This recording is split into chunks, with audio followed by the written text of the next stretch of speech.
Tomona maboko mise komi na suka ekendaki au Capernaum. Bouyei malamu na Sara, application ya Afriland First Bank et sali na téléphone. Sali la misolo na yo na tango nyonso lingi. Na Sara Banking, ezande banque na chombo na yo. L'UBC, l'université belgo-congolaise, ouvre ses portes à Kinshasa. L'UBC organise 4 grandes facultés.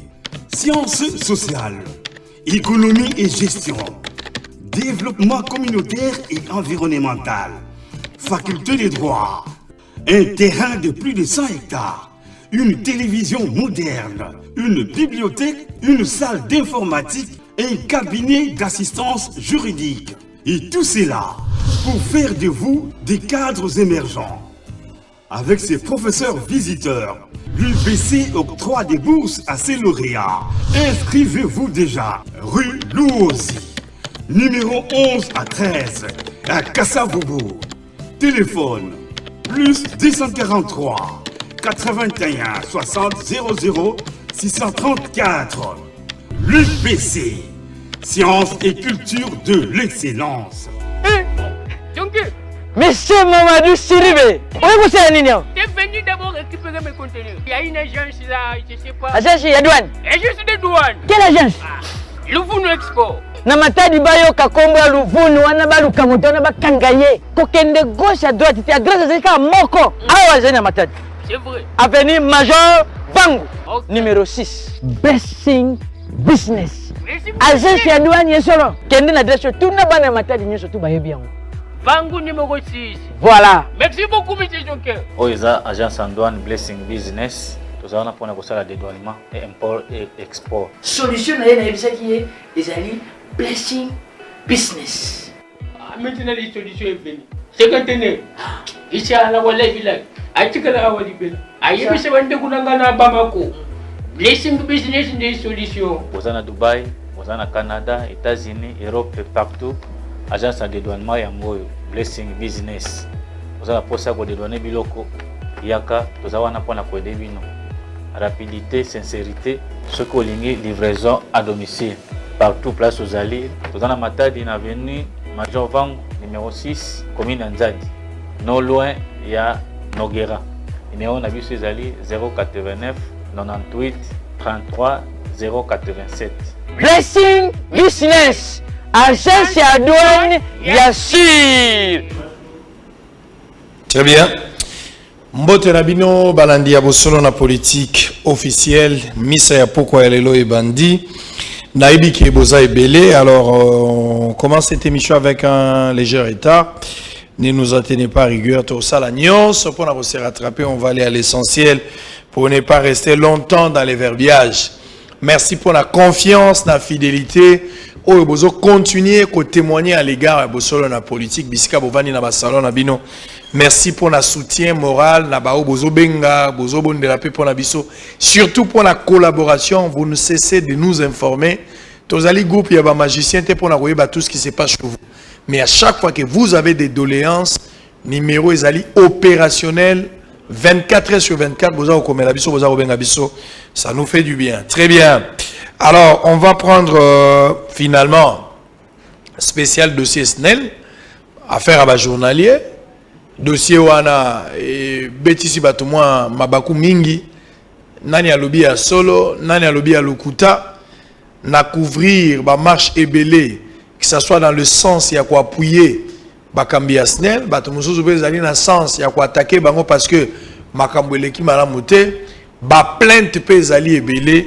Finalement, j'ai décidé de mettre fin à cette discussion. Pour ce faire, Tozagoyamba, Baoul Bazalaki ba journalier, Lelo Baza ba nouvelle unité. Donc, on va tenter de dire tout. Lobby émission aux spécial, dossier interpellation et Azaria Soubewa pour Bomoni Binomoko l'Assemblée nationale de Bezaki ou le, mais s'il était dans 48 heures, c'est-à-dire Ubewa Gozonga, Mokolo ya mercredi, Azali ministre d'État. A kozonga pour que yé apesa biano na mituna nyonso ba pesier mais lobby to lobelango mobimba. Je suis en train de voir qui de ces députés va intervenir lelo et sengeli va prendre part na bosolo ya lobby et kozala dossier spécial autour de ça parce que ma question à makasi ezala ki wana. Alors, avant cela, je vais d'abord vous présenter les invités. Avant l'attente de la bino, information. Eza ebele à pourquoi elle est là. Bazali Misato, bango sur ba journalier, ba se présenter, ba moko la ninga penda to sala ngo boye. Pambate zamba na bango liboso ba likana boso na politique. Ndeko mbote na yo. Mbote sango. Comment na nani? François Osako Omenga. Oza nani? Naza ex-journalier Yasnel. Lelo Naza agent. Lelo Zali agent. Mais nouvelle unité. Nouvelle unité. Dans nos matricule. Tout à fait. Très bien. Alors, à part Ndeko Aza Rolanda Biso, Ndeko Mbote na yo. Mbote sango. Comment nani? Kombolanga Monsieur Chéribin Ntele. Très bien. Yopé Ozali ancien journalier. Oui, ex-journalier pendant 15 ans. Vous avez ex-journalier, mais après perdre, bah au sur matricule. Négatif. Peut perdre dans la bataille d'épaisse. Négatif. Bon, non, c'est là beaucoup de pouvoir pour vous. Bah journalier à solo, bah Sarah Misala. Au bas tout mon na terrain. Très bien. Ndeko yo Ozali journalier?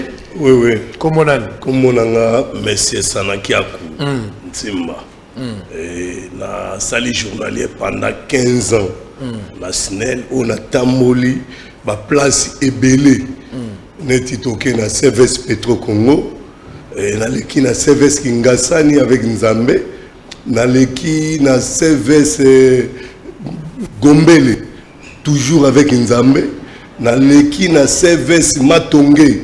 Toujours avec Nzambe. Na ye na service Gombe. Toujours avec les services Nzambe. Na longwe na service Gombe. Pour le moment, nous avons un service limité. Donc, tant que nous avons le bas, très bien. Alors, on va d'abord lire les informations de la soirée avant de continuer ou de poursuivre l'émission de la soirée. Selon la politique officielle, lundi 19 octobre 2020, information du soir. La présidence de la République annonce que les hauts magistrats nommés à la Cour constitutionnelle prêteront serment devant Félix Tshisekedi ce mercredi. Franck Dion nous avait parlé de ça le matin. Nord Kivu. Les murs d'une maison s'écroulent et tuent 2 personnes à Bunagana, Rutshuru. Les ambassadeurs extraordinaires et plénipotentiaires du Royaume d'Espagne et de la République d'Hellénique en République démocratique du Congo ont été reçus ce lundi 19 octobre 2020 par la ministre des Affaires étrangères Marine Toumba Nzeza. Kinshasa, l'arrêt du groupe 24 Dinga D à la base de l'obscurité dans plusieurs quartiers et communes. Lubumbashi, des agents de la mairie dans la rue pour réclamer la paye de 57 mois d'arriérés des salaires. À Bécholé, la situation du pays changera à partir du moment où ceux qui sont au pouvoir comprendront que pour y demeurer ou y accéder, ils doivent servir les intérêts du peuple. RDC toujours, le PPRD demande à Ilunga Ilunkamba de ne pas organiser la cérémonie de prestation de serment des juges constitutionnels. Azarias Rouberois. Les accusations de balkanisation sont sans fondement et une pure invention. La présidence de la République annonce que les hauts magistrats, ça c'est la même information, prêteront serment devant Félix Tshisekedi. Très bien, on a fini. Félix, tu as reproduit les mêmes informations à 2 copies, c'est pas intéressant. Il faut veiller toujours comme tu l'as toujours fait. Alors on va évoluer. Merci. Alors, depuis quelle année le journalier Yasnel ont commencé à revendiquer leur engagement? Parce que partout est belé. Sauf que dans la société belé, surtout où ils sont limités. La plupart des journaliers engagés baza mouké et au coucou dans la entreprise belé, même il y a l'État et belé baza journalier basalaka bayebani bangote tant mususu bako sala makalo kwa bakopera bako bengana bango er bango balingi journalier azalaka engagé te ne to benga journalier azoya er nyonso bako kolongolai. Alors la première question, j'aimerais commencer avec les frères. Depuis quelle année ba journalier Asnel babanda ko revendiquer pour leur engagement selon histoire? Oui, nakoloba année exacte pour makambo banda siko nakoloba ngote mais banda kala mais La dernière fois où SNEL a régularisé la situation il y a pas journalier, c'est en 2002. Après plusieurs années à revendication, SNEL a organisé des tests. Où il s'est dit que en 2002, SNEL a joué des journaliers et belé au balonga na test wana. Au bandawana 2002, ti lelo ezali mbala ya liboso. Au SNEL a otypé ko régulariser situation kaka na même procédure. C'est-à-dire comme les journaliers bazaki belé, mutuna mutaya kana ndenge na et puis à un moment donné, comme a belé et c'est à peine depuis 2002, SNEL a procédé par la même opération. Il y a régulariser la situation, il y a journalier. Très bien. Ndeko, il faut que le parlement makasi, TV Zarabo, le bagal rosa inanda. Ndengo za sozo linga pecho ya makanza wana ya ngiringiri. Le parlement makasi, le babe makasi. Alors, naïnaïba, quelles sont les démarches? Parce que ma question est quelles sont les démarches entreprises pour déboucher au test organisé par l'INPP l'an passé? Il y a une démarche nini, je pense que tu as compris la question. Démarche nini, où va entreprendre pour déboucher le test. Et comment il y a les Sango, merci. Voilà ce qu'il faut mettre solo. Vraiment, question non, vraiment. Le bandé bien, le bandé. Question non, est tapé vraiment très bien. Bisso. Tu as une histoire il y a un journalier national depuis 2002. Il fait que non, un temps à Moulaï, un journalier national, na ba canal na bango moko. À un moment donné, il y avait le DDK Foumani. À Monique, c'était pire. Parce que partout, ceux qui ont bengi na téléphone, Gelor Moutazong si cabine, un tel Moutazong si, Chéribé Moutazong ici. Maintenant, on va vérifier. Comment il y a des agents qui sont matriculés, il y a des gens qui sont organisé qui est le komoko a sengi na ba gestionnaire nyoso bobengi selanga bato boyebi ke no baza capable bango ba simer réseau ayaki a instaurer qui système moko dans chaque mois bazwi la kaye bato oyo basala misala et puis ba ndeko futa bango na fin du mois ezaki na macaron ba opesa bango macaron ne ba ndeko ko l'accès le rôle ke no obandi ko sala na date telle ti na date telle au salaire susté balukai bacha moi réglementation ndenge mibeko lobi ke non ba ko utiliser mutute pendant 3 mois avant yango ezalaki mutuna mutabande ko ya na canal ya ndeko na ye ya directeur moko bozwa mwana na bo encadrer lokola aye stage mais atikali wana il y avait pas quelque chose ya officialisation mais tant que batu bakoma ke belé ba mona pe bakoma ko zwa charge na kati entreprise et comment yo koma lokola moi témoin génial. Bon, bah DG ba meki koleka, DG mbala leka ki abundi et simbité, bah ça dit ba identification et simbité. Tant ou DG actuel a ekoya, bah ebise que non, réseau na yo nyonso eza assuré pas ba journalier. Bon, quand ba bengi mutu journalier aza mutu ba futa kaye na fin du mois ndenge yo moko lobaki. Mais oyo eza ki grave ya SNEL eza que non, osalaka na okaka, osalaka na yo, osalaka. Donc salaire exacté au salaka. Sauf dans quelques entités, tant bazar na bosenga basala ba mémo, basali moi liste abatu, so basali ba travaux ba fouti bango. Les DG actuels, les DG Kayombo a essayé un peu de voir cette situation là. La première fois a PC dossier dans l'entreprise privée. Donc Sosomo, Sodeco, Afrique Intérim a identifié toute personne qui a travaillé comme des journaliers. Sangona et Bisayo, biso tozaki ba témoin. Tout le monde qui jarre ya batu nyonso na ba document ya ba falsifié bazo kende na Sosomo na Sodoiko pour na s'identifier logo là ba journalier et monta oyo komaki nombre komaki 20 000 17 000 déjà quand on balobi mais 20 000 journaliers dans l'entreprise. Est-ce que c'est normal? Ndé ayaki kozwa likanisi atali na mesa na ye y avait ba réclamation il y a ba groupe ebele. Comment biso toza ba journalier bo biso za bi non non ngai posa na ngai ezate ke non na pesa nombre moko ya batu moi groupe moko ya batu musala posa na na yeba ba journalier nyoso ndé le DG Kayombo a responsabilisé aux journaliers eux-mêmes de s'identifier et la porte était ouverte na bato nyonso bazaki wana bakomaki basenga ba réclamation nde chaque représentant bakitaki na ba CVS na ba direction pour na okende ko identifier. Pendant l'identification il y avait même des journaliers qui ont refusé. Donc baboyaki babandé ko ndimate parce que bon ba yebi ka non engagement na SNEL, ça se passe par un directeur ou bien agent moko boye tout oye boya bien yo eloko ni yo za nango. Or c'était les soucis à 2G. Mais après tant baki au comprendre et identification et salamaki de DG ayaki ko fongosa commission. Et commission on a des mouté bandaki ba o bazali ba représentants, c'était des journaliers, ba représentants ya baninga na bango ba journaliers. Et commission ne fongwamaki tindenge processus ekei ti lelo oyo biso toza lokola ba nouvelle unité sango so na koyiko biso na mwa mukuse so na kende mulaite. Très bien. Ndeko. Toujours la même logique, il y a un groupe de journaliers au ba passa test été. Le rôle est moral au bien que ba groupe ezalaki ebele. Et dans le groupe ba journaliers ba passa test été. Pour ce groupe ba revendication na bango ebanda depuis 2011. L'inspection ya travail ba tranchara déjà problème one. Alors que ndeko lobi na ba 2002 mais ça ba tranchara lobi bango ba bandaka depuis 2011.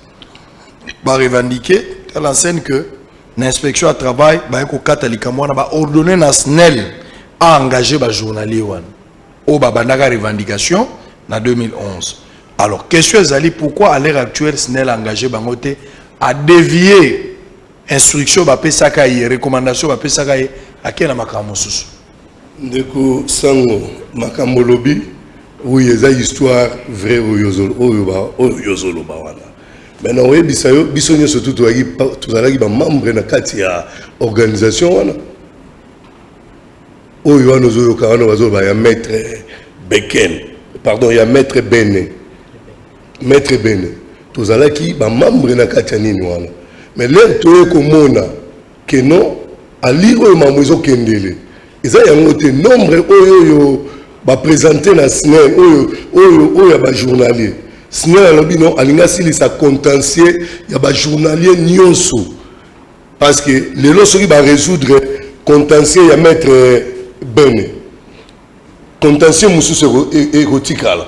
Parce que y a une contentieux il y a Biondo, il y a une contentieux il y a groupe 232 bah on va signer qui va protocole d'accord on va kende qui on va passer qui tout le na ba justice va gagner resam sinon la bino et bon bah on va que resam maté bah on va que la justice té pendant que va travailler à la SNEL mais bah on va que justice té alors par conséquent il faut tout rassembler ba journalier nyos tout responsabiliser bango moko ba journalier que non to kende na test to yokani toke na test ba signer protocole d'accord na ba président oyo bazalaki ya ba équipe net ya ba groupe net ngai nazalaki ni président ni membre ya banini wana mais là qui que non test au salama il faut là se faire identifier le coup on a travaillé na réseau ezaki trahison non ezalaki trahison parce que mouvement ba massa bandaki mouvement bandi mouvement ba cause na bino ba revendication ezalaki noble tant que bozo sala ngo regret ezalaki te bino nde bo trahir ba massa bo ko se donner plus na confiance ya directeur à SNEL actuel bo créer réseau mususu bo teki ba secret ba massa po bino le lobo se retrouver bango bazana promotion. Oui, au lobby magamo lobby est très très capital. Un journalier eza mutoyo bazo futa mbongo, bazo reconnaître. Biso quelque part tout le bagino on était là comme des bénévoles. Tous autant boussamana na ndenge na biso ba bénévole. Ba volontaire. Donc tous a ina ba subasimate. Bazo utiliser biso parce que na ba document soki ba attaquer ba responsable na biso ba utiliser biso bango kuna ba kimi ba lobi ke ono biso to yebi bango te to utiliser ba journalier te to zala ki na ba document te o ba subasima et direction générale a ko créer système o ya nini ya ba tachero première équipe ya ba tachero a sengi a responsabiliser ba DKX nyos que non na lingi na mettre fin na histoire ya ba journalier. Na moni que non ba journalier par-ci par-là bazolo ba que non baza ba journalier ba joindre mais ba journalier to yebi bangote. Alors par conséquent identifier les ba vrai journalier oyo bazo travailler na réseau comme ça to banda ko sala bango rotation et na équipe wana nga nazalaki masse père bazala qui va se retrouver qui n'a pas d'équipe. Tout là il y a première équipe, équipe A, équipe B, équipe C, équipe D. Tout ça il va rotation là. Tout y a la deuxième nini rotation. Tout se retrouver toujours dans l'équipe voilà. Mais et au sala nini. Na katia ba équipe wana. Ba revendication de l'équipe belé non. Ba directeur bazo tia ba kombo ya bana na bango. Biso ba journalier tout ça na kata terrain tout ça va se retrouver té. PDG Albino et comme il sous contentieux ils continuer.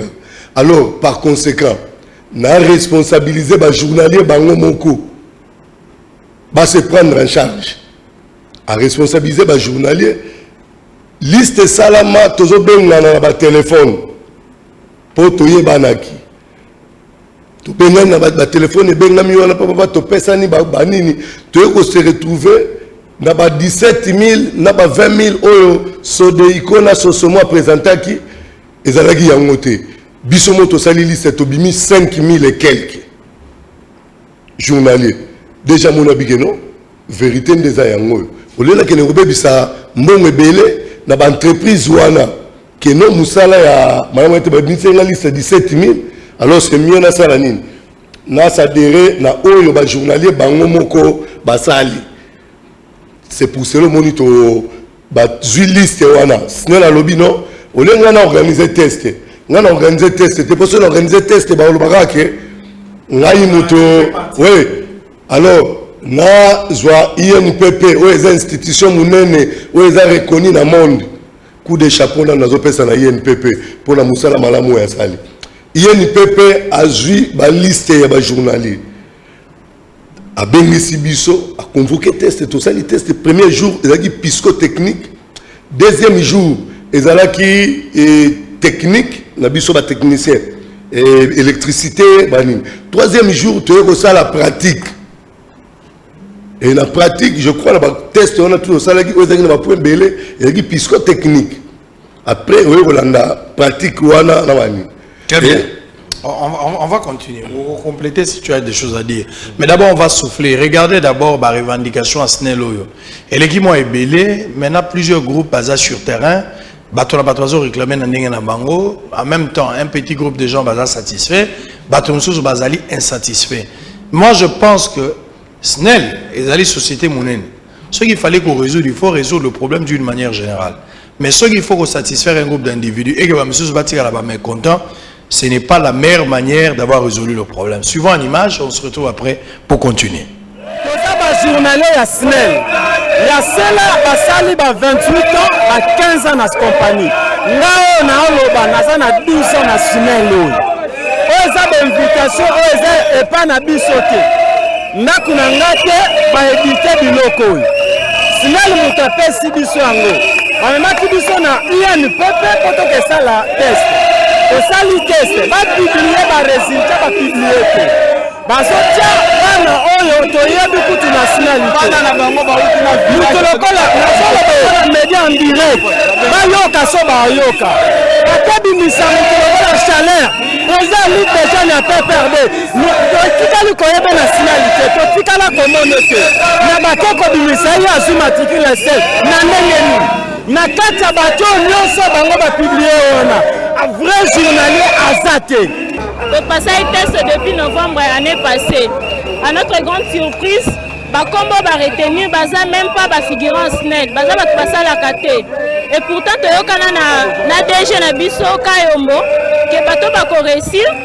Donc, on était ezala na résultat. Mais tout le monde résultat ezala ba infiltré, ba recommander. Biso tozali ba journalier ya SNEL. Au groupe de Bengaga Toukin.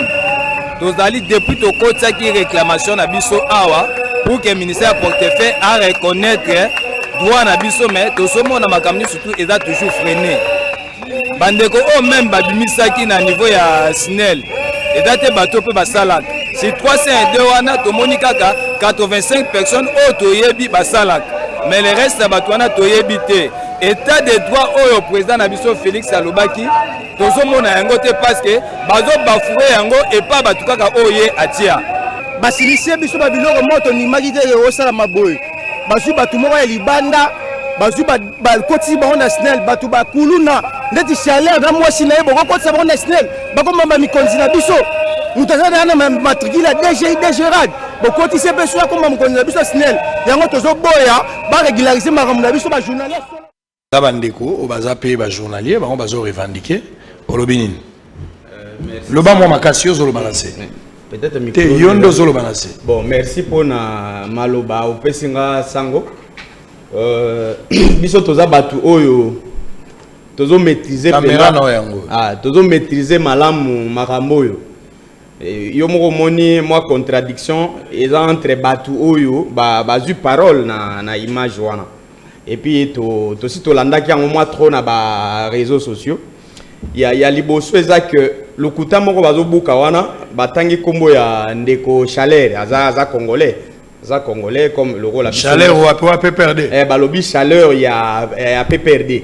bon sauf que peut-être journaliste ou azalaki wana fala tout na bango kombo ya chaleur ya mboka eza kombo nini parce que toza na liste ya 302 eza na ba téléphone ya batu nyonso ba journalier nyonso baza nango soko tuni bango kombo ya chaleur ya mboka bayebite mais yo lobi ke chaleur na mwasi na ye baleki donc eza déjà lokuta comme toza na bosolo yango moni biso pe to sepelaki na invitation na yo parce que awa eza bosolo po biso nde toye koloba bosolo batu wana baza koloba eza frustration c'est normal mais na ba protocole d'accord bango baza ba signataire te parce que tango tozo toyokani c'est une occasion ici pour moi ya ko tonda botondi na tata mokonzi o aza ko gérer SNEL lelo Jean Bosco Kayombo parce que ndenge tolobia c'est par coïncidence que biso misatu awa to sali 15 ans donc to ponana quitté mais c'est par coïncidence sali que biso to sali 15 ans donc to bandaki na papa Vika Dipanzu DG netingale rambandi DG on akutaki ezaki Vika Dipanzu après to yena papa yengo pe à Sonam atika biso yende a initiaki biloko batu musu balobi ya 2011 wana ezaki papa yengo ma sampo et puis après netoye ko komana papa Eric Mbala ba tata na biso wana nyonso en tout cas na bosolo mutu akokaki ko affronter makambo po asili sango azalaki te po ezalaki trop compliqué tellement ba groupuscule les ebelé oyo biso ba journalier oyo biso bondenge ndeko nsela woto loba donc non et comment qui compliqué po yeba nani oyo aza journalier pena na oyo azate parce que mutu nyonso agent nyonso ko eko ya pena mwana na ye tout ça comme Moussa les amours passe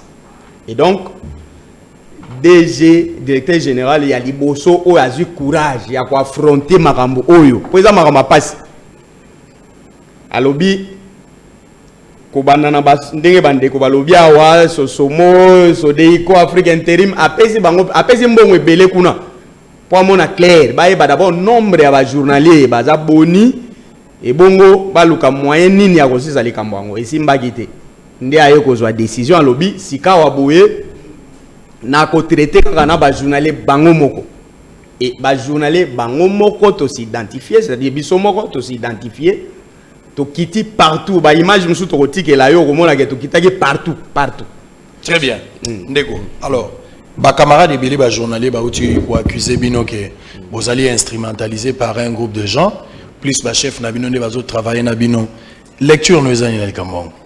Merci Samo pour envoyer bisayo tant to lo ba ke non DG Kayombo azwa ki décision c'est pas dit que non biso to tikala okutana nga za ina comité je gérer ba olandanga na vie de Kinshasa mo bimba bayebi to tikala ta mukolo moko te kokutana na DG Kayombo mais a instaura ki commission o ezaki diriger na bajan o baza habilité na musala wana donc bandeko na biso tozo comprendre eza frustration ndenge François Outi Koloba na tao basali na auto bandeko s'attendre parce que sango pona ebisa yo omoni ezane loko moko te o ezaki ya secret le jour où la SNEL a bengaki ba représentant pour ebisa bango ke non boya sikoyo après avoir ko ça makamoni so voilà décision oyo entreprise ezui et le bi ke non vie ba préoccupation nyonso na ba barème salariale ezala mikanda nyonso ba document ezali.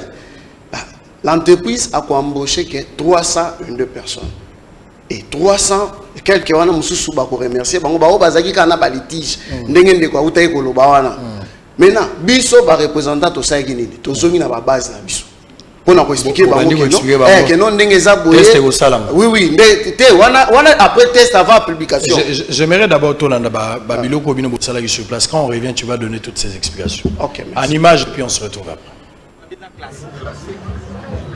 Ils ont un classe. Et puis test en bazo ça banani kaka ba journalier. C'est que en réalité ça le rôle on va bien un test moko interne. Parce que ça qui a libanda. Voilà ba ko ba français moko boyo ça compliqué na ba mathématiques ko ba yebi na ba polytechnique ba ko ya na ba mais oh ça verrouillé donc ba ko ça test wana eza kaka ba journalier ya solo ba komi yango eza clair.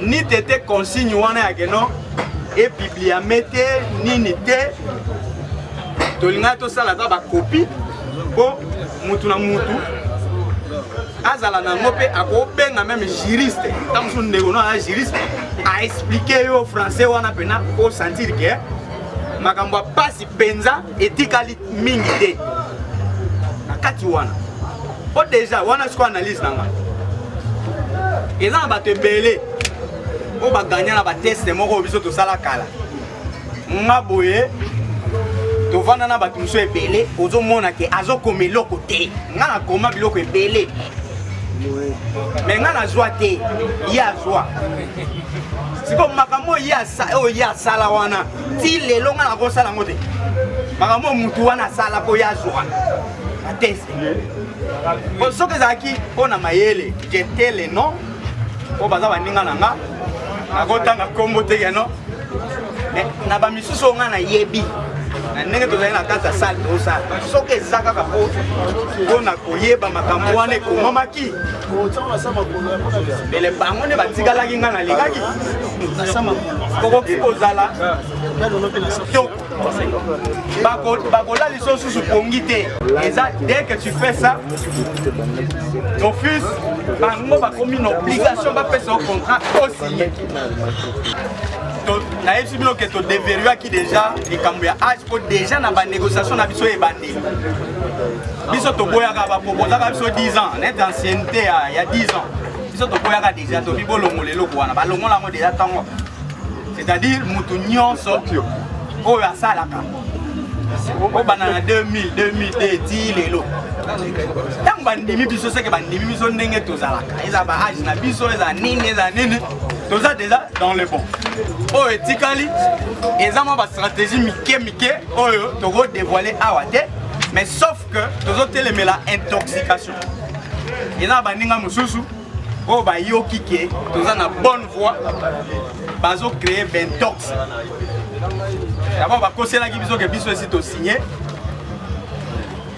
texte yango bomoni tosigné te maintenant soki na épinglé mwa moke badétail wana eza ke non ndenge tozongi en conclusion mpona ke lisu détail te nde tozongi mpa na bino ndenge bakonzi bazozela kuna eza ke makambo oyo tozokende kosigné déranger intérêt na biso na kati wana bino bopropose biso tokokoma ngo avant tosigné bakozwa likambo wana oyo bino bopropose bakotisi comme article parmi baarticle oyo ezali awa totangi mpe biso na bango tomoni ke eza bongo na nsima nde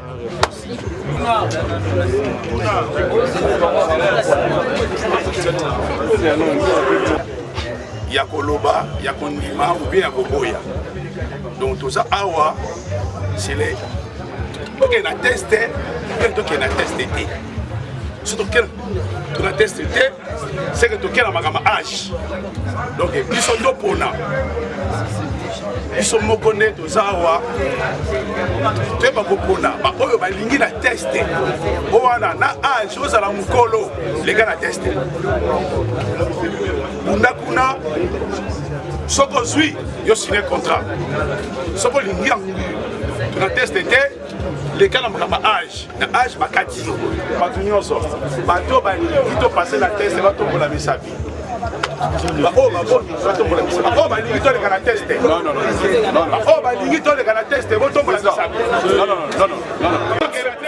Donc on est allé en plein sensibilisation. Oyo bino bozo sala na base na bino. Tant que vous sepeli na décision oyo directeur a pesaki cette proposition, vous dites qu'on a base pour sensibiliser. Yomo ucholanda na bilili. Ce n'était pas facile. Batu bazoya bazosa misala bazoya bango bo balingi même pas un jour bakoma bajan parce que entreprise rose doit 5000 personnes té. Na habité sango yo muto tambola yo muto kenda ba mikali entreprise nini oyo 5000 personnes na tongo mo lo bibino nyonso lelo bokomi osala. Première des choses, il faut identifier.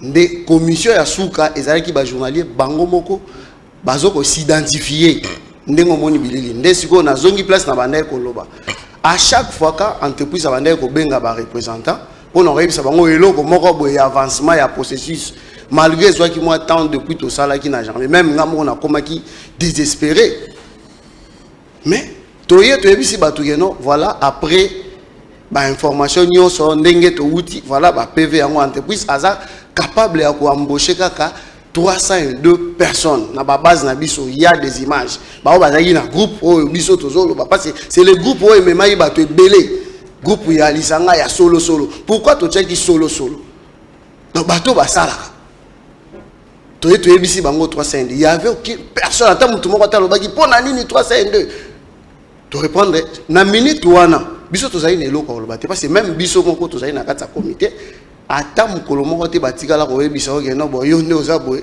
ozui déjà mosala na boko na ngeza likolo yo lobarango même les jours à publication jusqu'à quelques minutes d'internet biso na comité tozoye baté sort na biso pour preuve tango ebimi quand nde to fandaki ensemble pour to kendo fanda mo place moko boye pour to za mo ini loko la unité na kati na biso batu bakoyi batu a comité bakoyi to tikala ki ana filtré to zotalaka mais pour ça na biso ezaki nini sango depuis 2002 ndenge nde kwa lobi ti lelo to tikala mona eloko aboyeleka te yango to bande oloba soki ata bako afficher ata deux personnes so peneza solo to mona ata ke no ya bande ko sala chumo la libulu abimi o biso to oloba pona bande ko na biso nde to oloba ce sont nos frères mokonzi amboka mokonzi entreprise ayebi ke no musala eza pasi. Très bien. Ndeko, peut-être nous sommes arrivés presque à la fin, mais il faut tirer les choses au clair. C'est-à-dire, l'élo à l'heure actuelle, bateau bazo kanisake, la plupart y a bateau, ou qui accusation, la plupart y a bateau, baosa l'élo national, bao baza nouvellement engagé, la plupart baza ba recommandé, mingi ba cadre FCC. Na tout na goût question avec pas pasteur Gilinga na bi bateau belé FCC, ba sali effort ba côté ici bateau na bango selon les informations, mais bateau IDPS et belé ba combattre ba tirer na sanzete ba zu misalate. A démontrer qu'on a ndenga a démontrer qu'il y a. Tu ba réalité ba entreprise na biso. Qu'est-ce que vous allez dire exactement na ba gens ou bien le sort ni nezali na ba batikali ba journalier. Ba oyo ba quotité pour tester ça. Les tests ya suka et salami, to tester aux la périodique deuxième session ba bandela pour ba tout peut ba se rattraper. Merci ndeko sango na malobo yo zongi selingai. Eloko na oloba ya makasi ezanini. Test ya suka eza yango yote. Nde code wana o ezalaki ya verrouillage. Donc essayer commis de verrouiller parce que soki to sali soki to comité na ba 14 ans 15 ans na SNEL c'est parce que zalaki na nene na loi moko o e bloquaki engagement na SNEL et bloquaki non seulement na SNEL mais na ba entreprise publique o ya l'état ya mo mutemi biso na ba viré au union surtout il y a moulaï au monde va réclamation. Oh, vous évitez les deux pour ma nouvelle unité, ça ça combien d'étapes pour vous m'assurer payer? Ouais. Non non. Il faut comment payer papa. Bonjour comment calaming. Bonjour comment payer moi. Oh tu refouta ma papa. Vous regardez la directeur. Papa to oumeli na chômage. To oumeli na chômage papa ba refouta biso. To imposer bangote. Mais bango mo ba yebi ke bana wana ba oumeli. Ba travailler mingi na réseau. Et le moment to senga o ngana wo goloba. Peut-être na gouvernement soka koyi ko bakisa moi enveloppe na SNEL pour na baba qui sa nombre ya ba Japon effectif faut même à 302 engagé et ça mouké. Vous avez combien de personnes va vous avez 5640 on va s'arrêter test. On va s'arrêter test. Bazuka biso 302. Ce n'est qu'une goutte dans l'eau. Vous comprenez? Mais une goutte d'eau dans l'océan. Une goutte d'eau dans l'océan. Très bien. Donc et l'autre tour le bayangwana mais tozo senga ba recours ezali bazo traiter. Tant que vous avez ici recours aux alanines, na moi patience que non va répondre au recours au côté sac. Yo côté ici recours non va répondre au bandi ba manifestation, au bandi kotomboka. Place inde zo sala. So la manipulation et abattu. Place inde zo sala mabe. Vous manipuler. Oui, ce sont des manipulations. Place inde zo sala mabe. Ngala zo senga na ba camarade o yangai, ba collègue o yangai. Tonyo kwa mina bango na musala ki journalier wana. Bazala la patience, le comité de gestion est traité par recours. Et puis, le monsieur m'a besoin de négocier. Bama sa mususu ba suite bazo que nos comptes lisusu na ba kombo ya ba master ba suite. Ko sali sa ba carte électeur ya ba duplicateur pour que nous la confusion na ba oyo ba suite. Nous avons la place de pesa lisusu mabe yango. Très bien.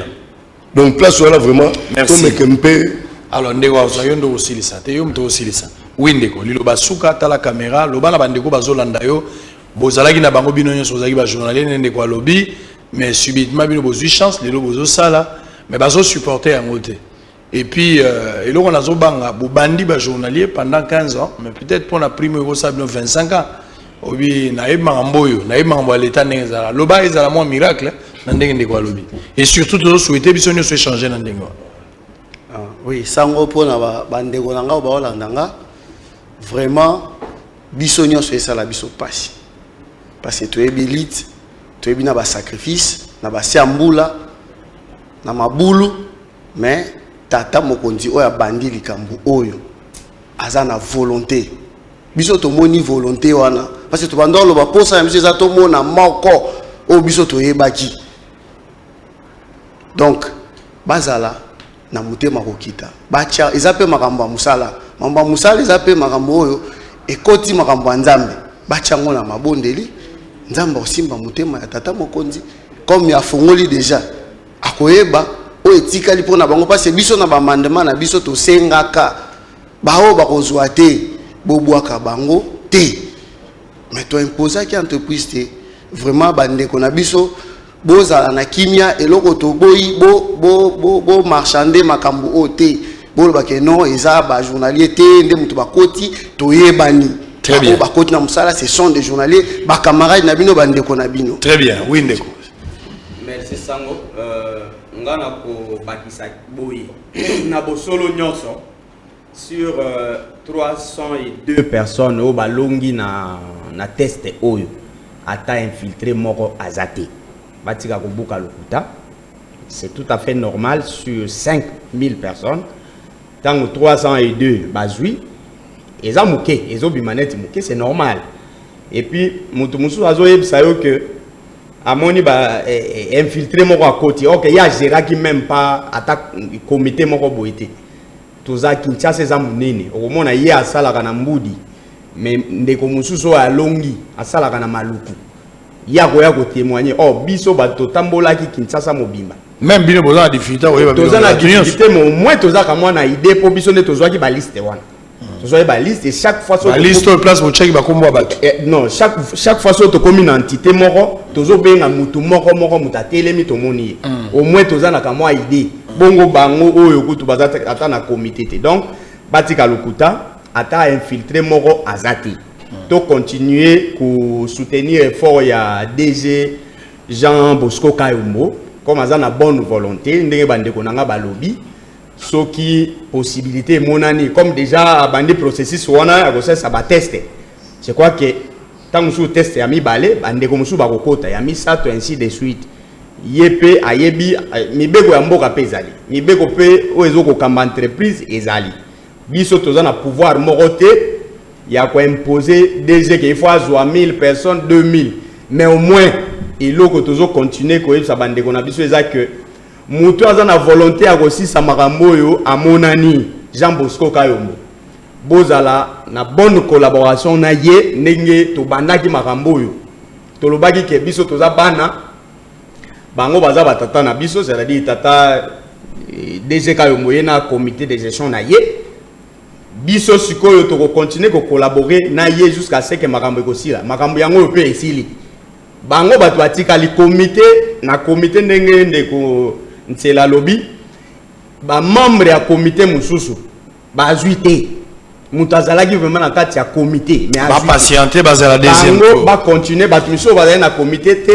balanda nde bandeko na biso wana po bango bayebi nyonso oyo tosalaki bango bayebi comité wana ekambami na ndeko na biso Omari Jocelyn très bien na baninga nyonso baza sima na ye les restes ya bato bayebi détail ya makambo te bolanda comité wana malembe tindenge likambu na bango pe ekozwa merci batika bobuka lokuta. J'espère qu'on a fini pour ce soir boyoki éclairage nyonso ba pesi ba bombi elokote ezalaki test organisé pour 5000 personnes mais na kati ya 5300 aidé bato ba gagner.